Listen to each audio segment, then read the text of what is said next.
The trading station called Nexus 7 floated in the darkness between stars.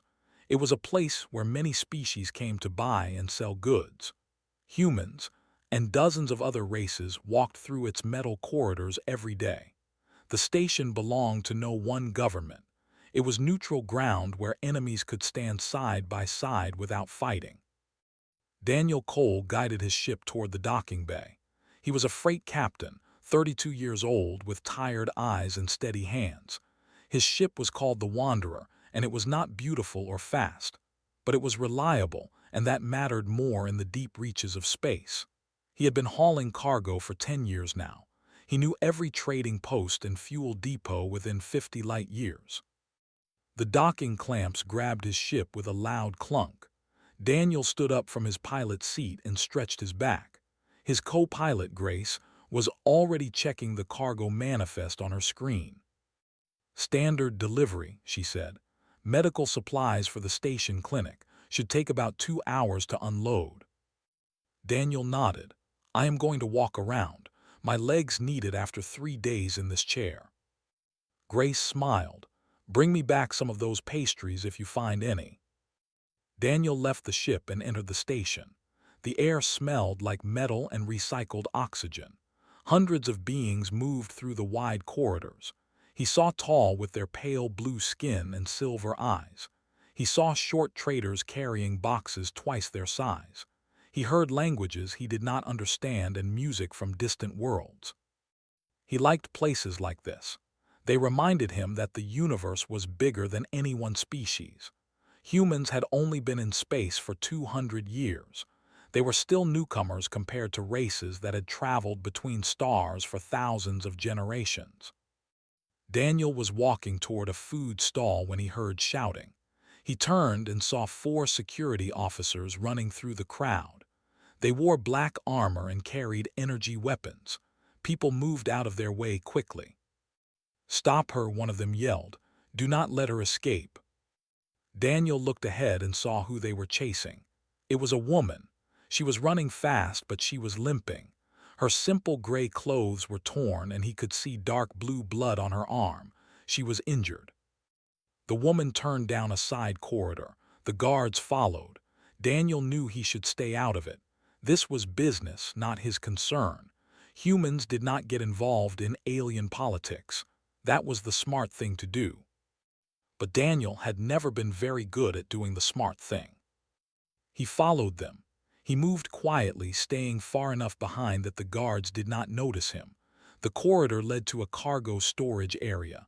Large metal containers filled the room, stacked 3 high. The guards spread out, searching between the rows.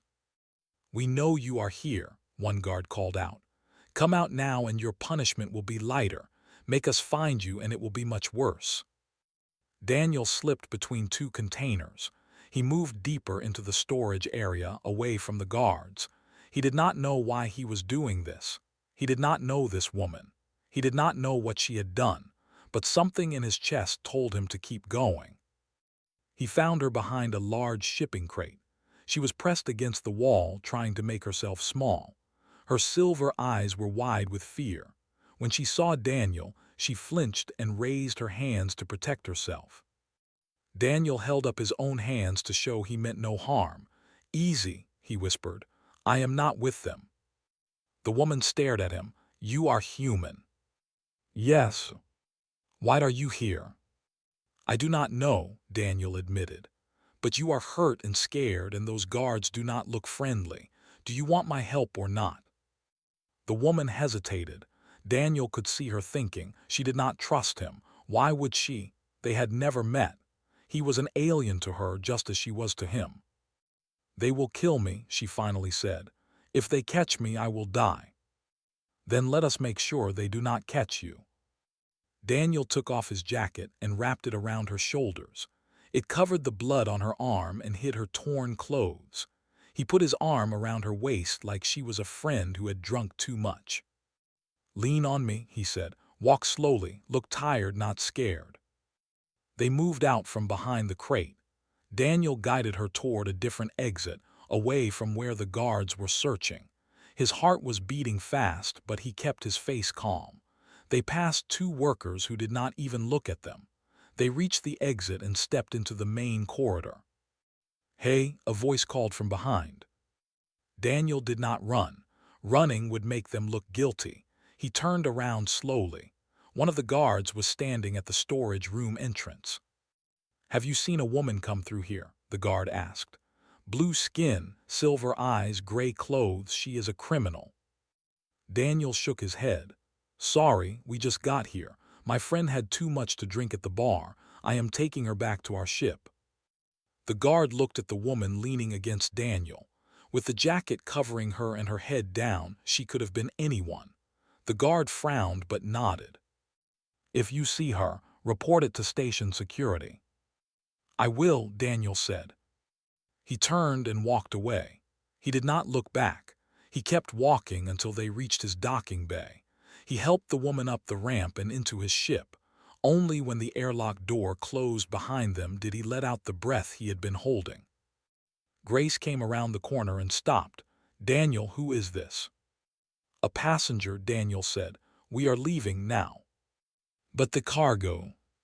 "Leave it, we need to go." Grace looked at the woman, then at Daniel. She had known him for 5 years. She had never seen him like this, but she trusted him. "Starting engines," she said, and ran to the cockpit. Daniel helped the woman sit down. She was shaking now. The fear she had been holding back was coming out. "Why?" she asked. Her voice was barely a whisper. "Why did you help me? You do not know me. You do not know what I did. I cannot pay you. I have nothing to offer. Why would you risk yourself for a stranger?" Daniel thought about the question. Among humans, helping someone in trouble was normal. You did not need a reason. You did not expect payment. You just did it because it was right. But looking at this woman, he realized that maybe this was not normal everywhere. Maybe in her world, people did not help strangers. Maybe kindness without reward was something she had never seen. "Because you needed help," he said simply. "That is enough." The ship shuddered as it lifted off. Through the small window, Daniel could see guards running toward the docking bay. They were too late. The woman watched them grow smaller as the Wanderer flew away from the station. Then she looked at Daniel with those strange silver eyes. "My name is," she said. "Daniel Cole. Welcome aboard." The ship jumped to faster-than-light speed, and the trading station disappeared behind them. Daniel did not know where this journey would lead. He did not know what trouble he had brought onto his ship. But when he looked at the confusion and gratitude mixing on her face, he knew he had made the right choice. Some things were worth the risk. The Wanderer traveled through the empty space between star systems. Outside the windows, there was only darkness and distant points of light. Inside, the ship hummed with the quiet sound of engines and life support systems. Sat in the small medical bay while Grace cleaned the wound on her arm. The cut was deep, but it would heal. Grace worked carefully, her hands gentle as she applied medicine and wrapped a bandage around the injury. "This might sting a little," Grace warned. Did not react to the pain. She was watching Grace with those large silver eyes, studying every movement the human woman made. "Why are you doing this?" asked. Grace looked up. "Doing what? Treating your wound?" "Yes, you do not know me. I am not part of your crew. I am not even your species. Yet you care for me as if I matter to you." Grace smiled softly. "You do matter. You are hurt and on our ship. That makes you our responsibility. But I cannot repay you. I have no money, no resources, no connections that would benefit you. In the consortium, helping someone without receiving something in return is considered foolish. It is a waste of effort." Grace finished wrapping the bandage and sat back. "Well, I guess humans are foolish then. We help people because they need help. We do not keep score." Was quiet for a long moment. This was the second time a human had said something like this to her. First Daniel, now Grace. She did not understand them. Everything she had learned about humans said they were a young species, emotional and irrational. Her people looked down on them. But these two humans had shown her more kindness in one day than most had shown her in her entire life. Daniel entered the medical bay. "How is she?" "She will be fine," Grace said. "The wound is clean, she needs rest." Daniel nodded and looked at. "Are you hungry? We do not have fancy food, but it will fill your stomach." Realized she had not eaten in 2 days. "Yes, thank you." They moved to the small eating area near the cockpit. Daniel prepared a simple meal of protein bars and rehydrated vegetables. It was not delicious, but ate every bite. Daniel and Grace sat across from her, giving her space but staying close enough to talk. "Can you tell us what happened?" Daniel asked. "Why were those guards chasing you?" Put down her food. She had known this question would come. These humans had risked themselves to save her. They deserved the truth. "I am a cultural liaison," she began. "My job is to study other species and advise our government on how to deal with them. 6 months ago, I was assigned to observe a species called the Hollow. They live on a small world at the edge of consortium space. They have not developed space travel yet. They are what you would call primitive." "What happened?" Grace asked. "The consortium decided to take their world.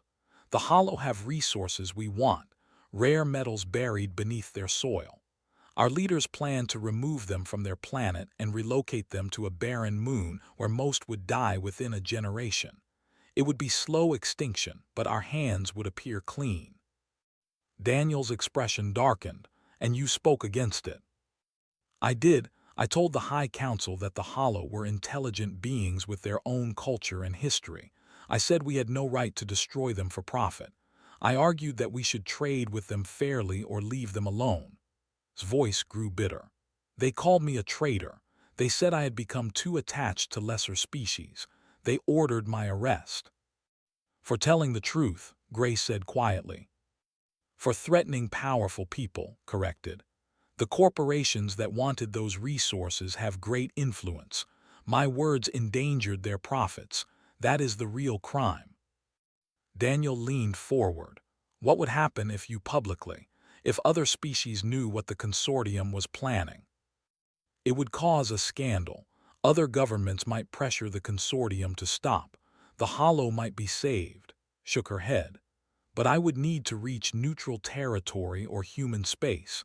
Somewhere the consortium cannot touch me, and they will do everything possible to stop that from happening." An alarm suddenly rang through the ship. Grace jumped up and ran to the cockpit. Daniel followed and came after them. "Patrol ship," Grace reported, her fingers flying over the controls. "They dropped out of faster-than-light right behind us. They are scanning us now." "Can we outrun them?" Daniel asked. "Their ship is faster. If we try to run in open space, they will catch us." Daniel studied the navigation screen. His eyes found something. "What about that asteroid field, the one near the gas giant?" Grace looked at the same data. "That is the shattered belt. It is dense and dangerous. One wrong move and we hit a rock and die." "But a patrol ship is bigger than us, harder to maneuver. They would have trouble following." "Daniel, that is crazy. Do you have a better idea?" Grace did not answer. She turned the ship toward the asteroid field. The patrol ship followed. A voice came through the communication system. "Human vessel, this is commander of the consortium navy. You are harboring a fugitive. Stop your engines and prepare to be boarded. If you comply, you will not be harmed." Daniel turned off the communication. "No, thank you." The Wanderer reached the edge of the asteroid field. Massive rocks tumbled through space, spinning and crashing into each other. Some were the size of houses. Others were as big as mountains. Grace gripped the controls and began to navigate between them. Watched in amazement. The human woman moved the ship with incredible skill, dodging left and right, diving under one asteroid and rolling over another. Her face was calm, focused. There was no panic, no fear, just concentration. Daniel was equally steady. He watched the sensors and called out warnings. "Large one coming from the right, small cluster ahead, gap at 30 degrees." They worked together like two parts of the same machine, had never seen anything like it. Were known for being logical and controlled, but these humans showed a different kind of control. They were not suppressing their emotions. They were channeling them into action. Behind them, the patrol ship struggled. It was too big to fit through the narrow gaps. It tried to go around the denser areas, but that meant falling behind. Commander's voice came through the communication again, angry and frustrated, but Daniel did not turn it on. 20 minutes later, the Wanderer emerged from the other side of the asteroid field. The patrol ship was nowhere in sight. They had lost them. Grace let out a long breath and slumped back in her seat. That was too close. Daniel put a hand on her shoulder. "You did great." Stepped forward. She was looking at both humans with new eyes. "You were not afraid." Daniel turned to her. "Of course we were afraid. We just did not let it stop us. Among my people, fear is considered shameful. We are taught to eliminate it to become purely rational. But you accept your fear and act anyway. How?" Daniel thought about the question. Fear tells you something is dangerous. That is useful information. But letting fear make your decisions means you never do anything hard. Courage is not the absence of fear. It is deciding that something else matters more. Looked out the window at the stars. She had spent her whole life being told that emotions were weaknesses, that logic and cold calculation were the highest virtues. But these humans, with their fear and their courage and their irrational kindness, had just saved her life. Maybe her people were wrong about many things. "Where are we going?" she asked. "Human space," Daniel said. "There is an embassy station near Earth where you can request asylum. Once you are there, the consortium cannot touch you. You can tell your story to the whole galaxy. And you will take me there, even though it puts you in danger." Daniel smiled. "We have come this far, might as well see it through." Felt something warm in her chest. She did not have a word for it in her language, but watching these two humans, she thought she was beginning to understand what it meant. The small moon had no name, only a number in old star charts that nobody remembered. It orbited a brown dwarf star that gave off barely enough light to see.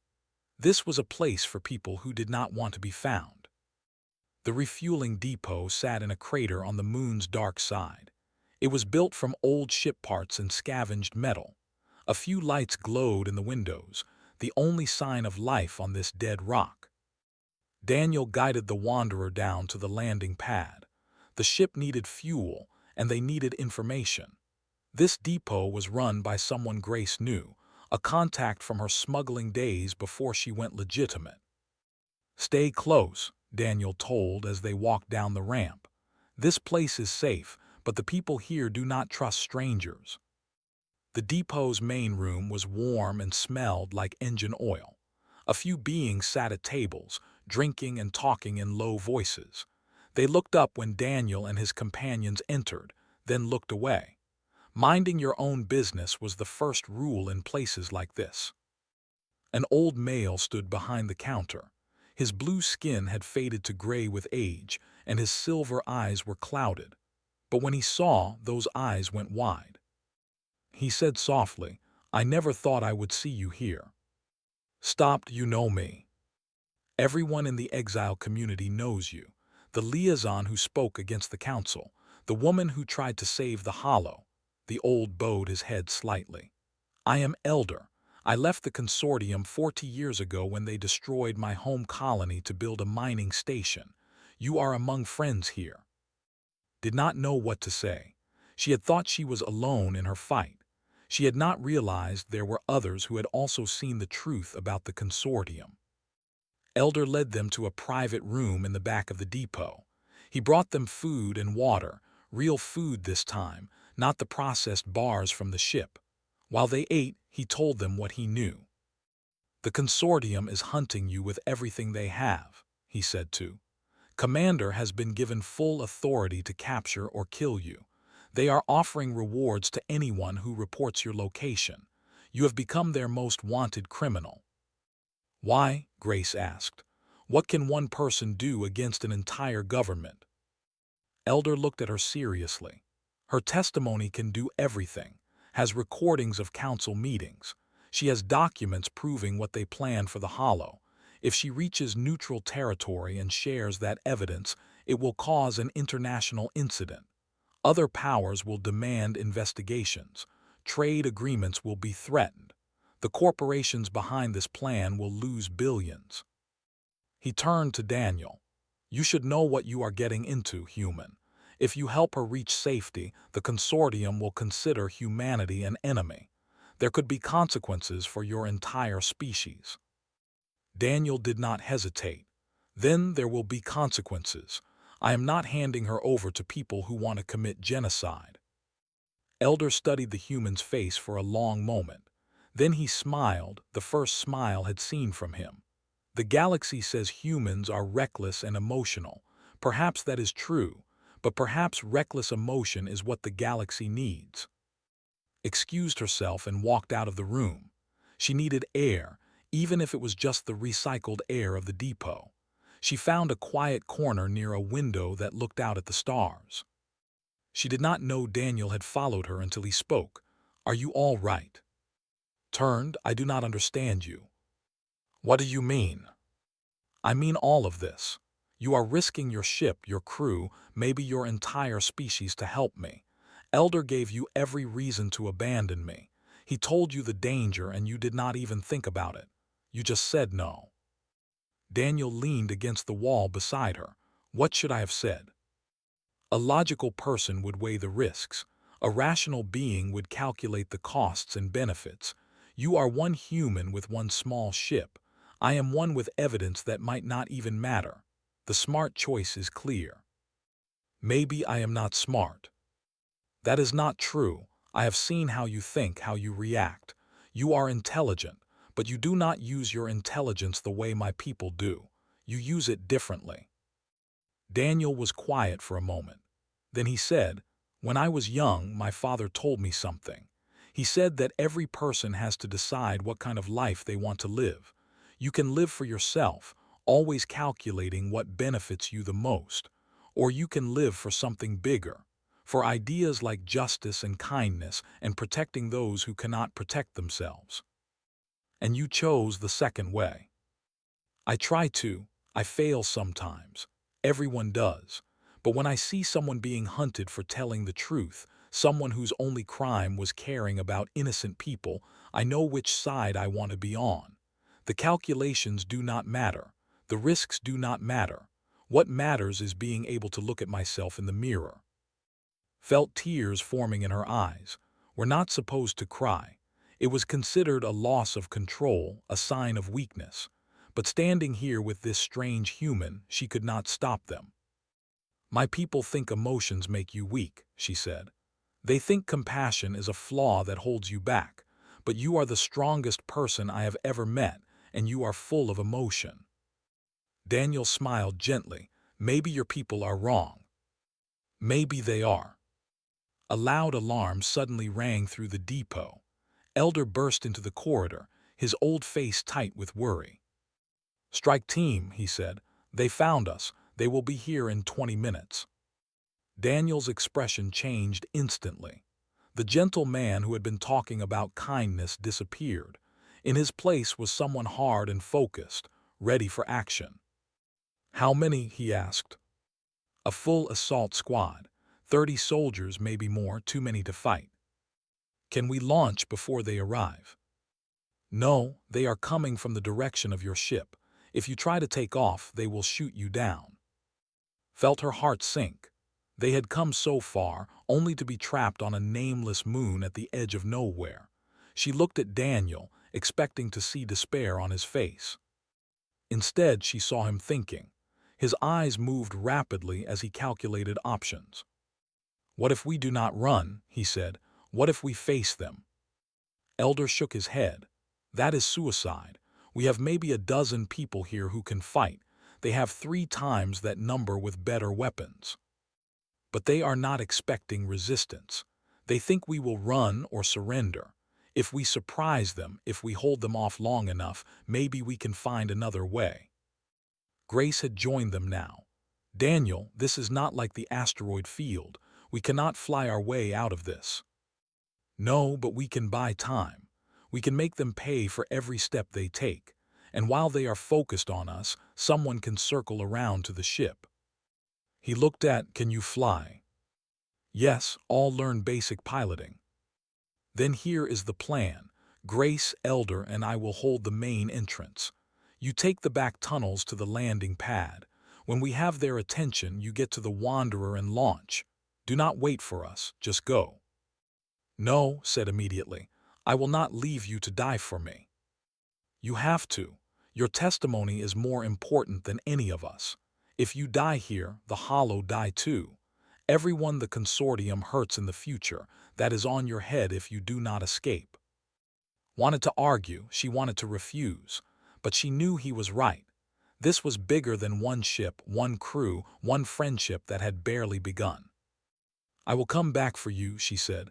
"I will bring help." Daniel smiled. "I know you will." He turned to Grace and Elder. "Let us get ready. We have a lot of work to do and not much time." They began preparing defenses, and watched Daniel Cole, this impossible human who would rather die than abandon a stranger, and felt something shift in her heart. She would not forget this. No matter what happened next, she would never forget. They landed hard on the moon's surface, sending up clouds of gray dust. Commander was the first one out. He stood tall in his black armor, his silver eyes scanning the depot ahead. Behind him, 30 soldiers formed into attack formation. "Seal all exits," he ordered. "No one escapes." Inside the depot, Daniel watched through a cracked window. The soldiers were spreading out, surrounding the building. They moved with professional precision, covering every angle. "They are good," Grace said from beside him. "So are we," Daniel replied. He checked his weapon, a simple energy pistol that felt small against the rifles they carried. "Remember, we just need to hold them long enough for to get to the ship." Elder had gathered 11 volunteers from the depot residents. Most were old or tired, people who had run from the consortium years ago. But they all had reasons to fight. They all knew what the consortium represented. "I never thought I would stand against them again," Elder said. "But if this is how it ends, at least it ends with purpose." Daniel put a hand on the old's shoulder. "This is not the end. This is just the hard part." A voice echoed across the landing area. Commander was using a speaker to project his words. "Attention, occupants of this depot. You are harboring a fugitive and traitor to the consortium. Surrender her now and you will not be harmed. Resist and you will be destroyed. You have 2 minutes to comply." Daniel picked up the depot's communication device and activated the external speakers. "This is Daniel Cole, captain of the human vessel Wanderer, is under my protection. She committed no crime except telling the truth about your government's plans to destroy an innocent species. If that makes her a traitor, then your government is the real criminal." There was silence outside. Daniel had not expected the commander to accept his words. He was playing for time and also for something else.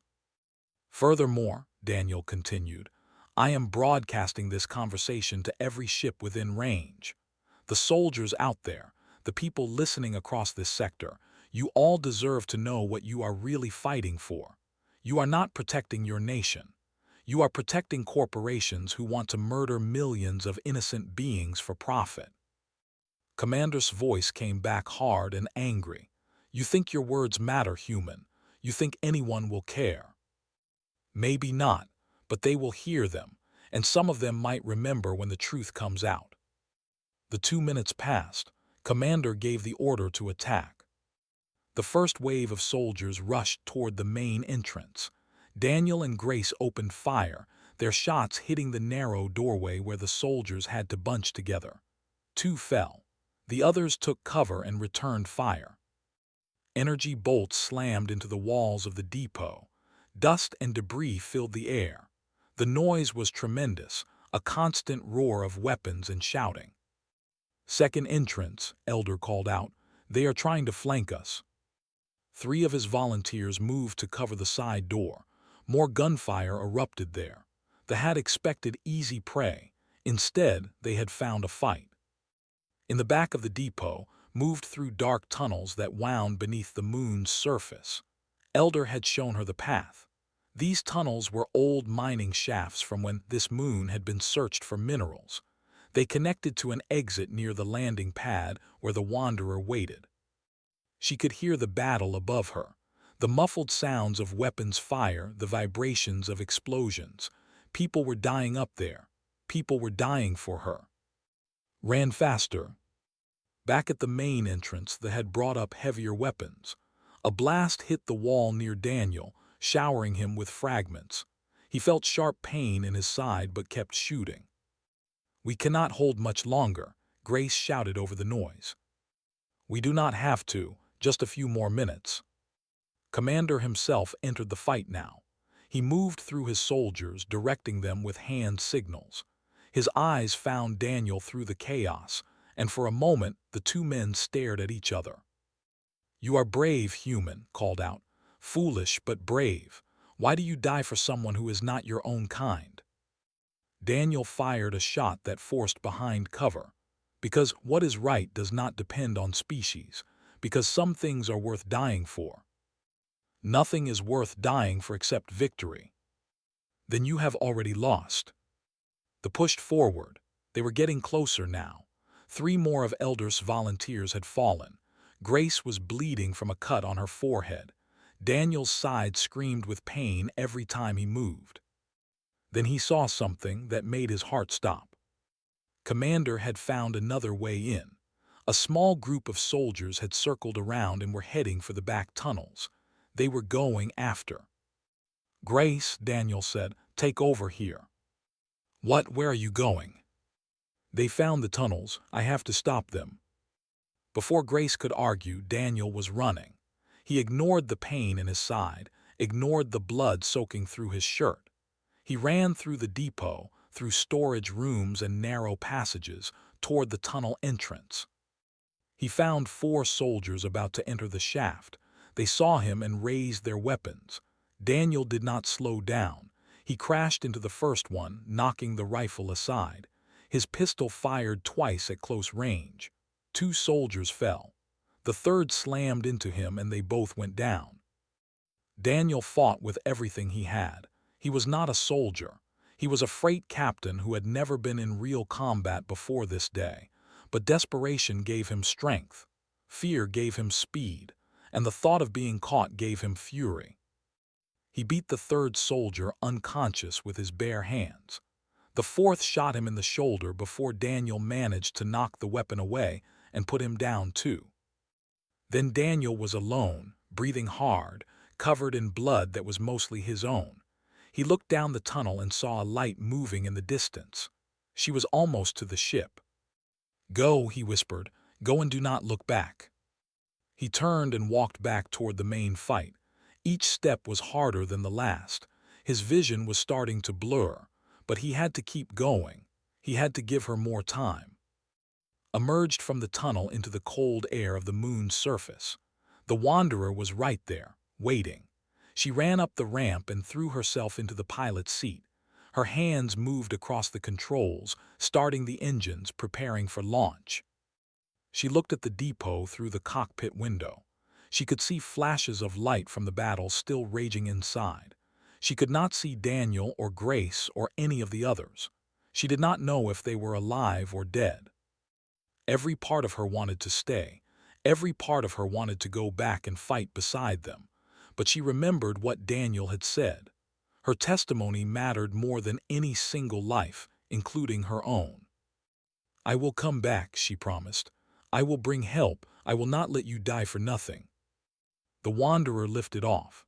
Soldiers on the ground fired at it, but the ship was already climbing too fast. It broke through the thin atmosphere and reached open space. Behind her, the battle continued. Daniel had collapsed near the main entrance, his blood pooling on the floor.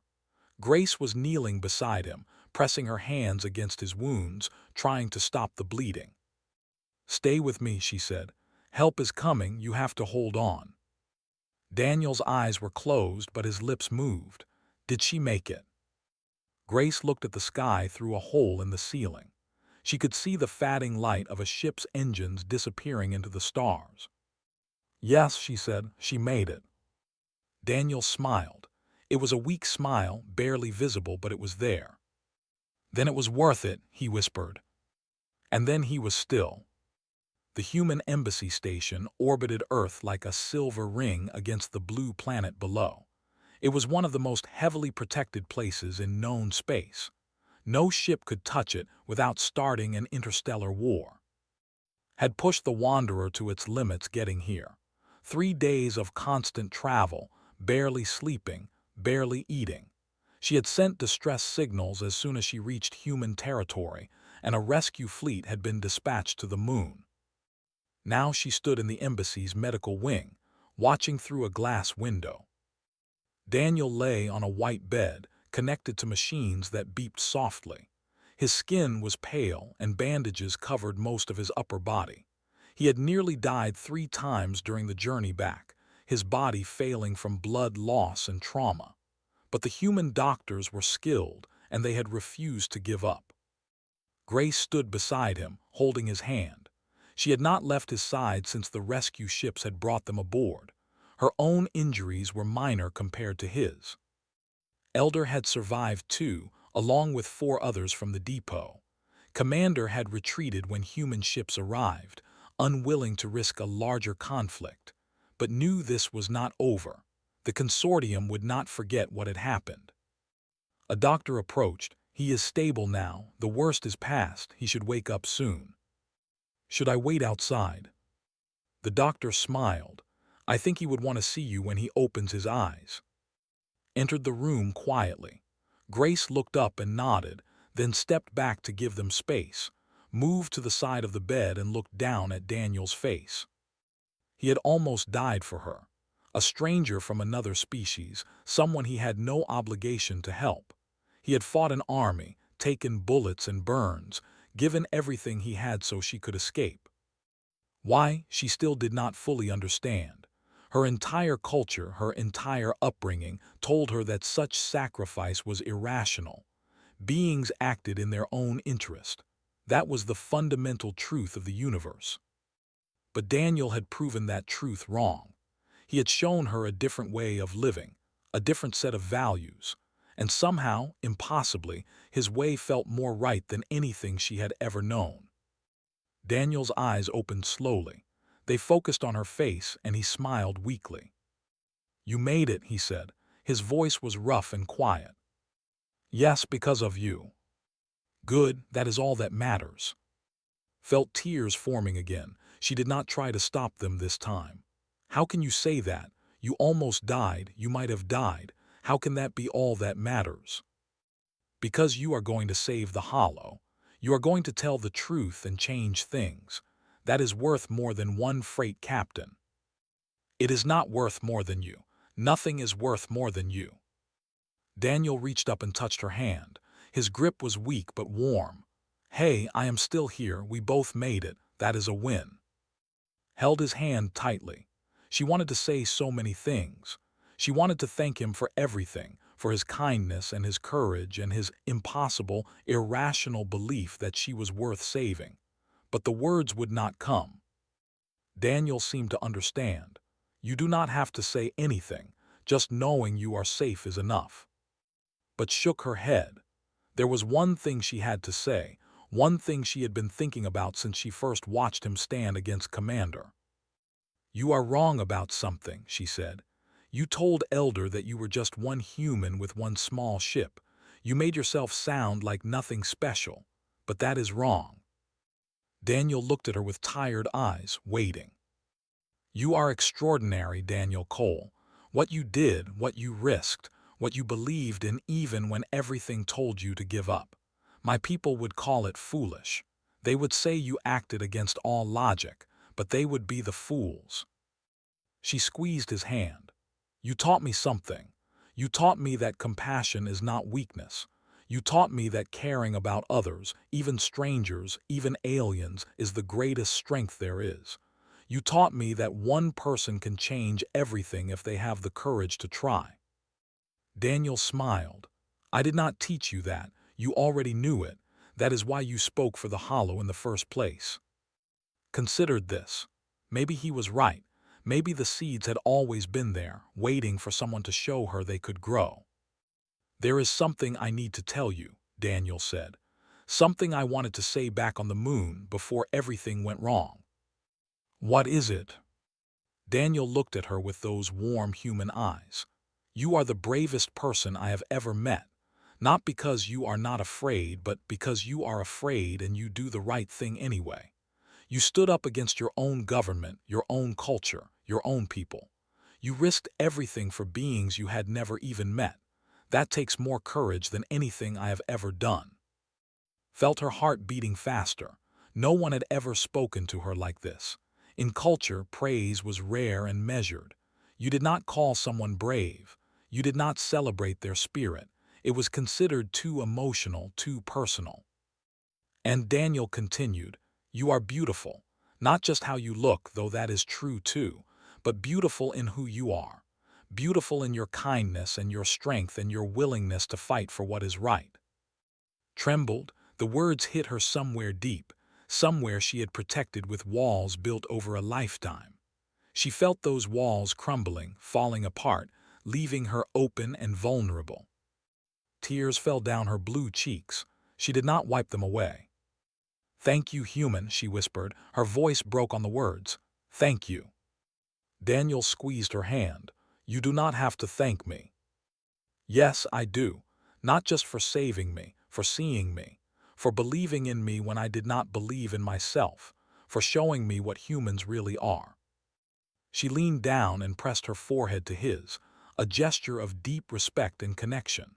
They stayed like that for a long moment, breathing together, two souls from different worlds finding understanding. When finally pulled back, she was smiling through her tears. I have testimony to give. The council is waiting for me.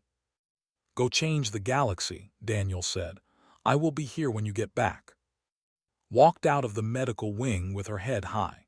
She entered the council chamber where representatives from a dozen species waited to hear her evidence. She presented her recordings, her documents, her witness accounts. She told them everything the consortium had planned. The response was immediate. Demands for investigation, threats of sanctions, calls for the Hollow to be protected under interstellar law. Within days, the consortium was forced to abandon their plans. Within weeks, the corporations behind the scheme were under criminal inquiry. The Hollow would survive. Their world would remain their own. And it was because one woman had the courage to speak the truth. When it was over, returned to the medical wing. Daniel was sitting up now, looking stronger. Grace had brought him food. An elder was telling stories about the old days before the consortium became what it was. They all looked up when entered. How did it go? Daniel asked. The Hollow are safe. The consortium is backing down. It is over. Daniel's smile lit up the room. I told you, worth it. Crossed the room and sat beside him.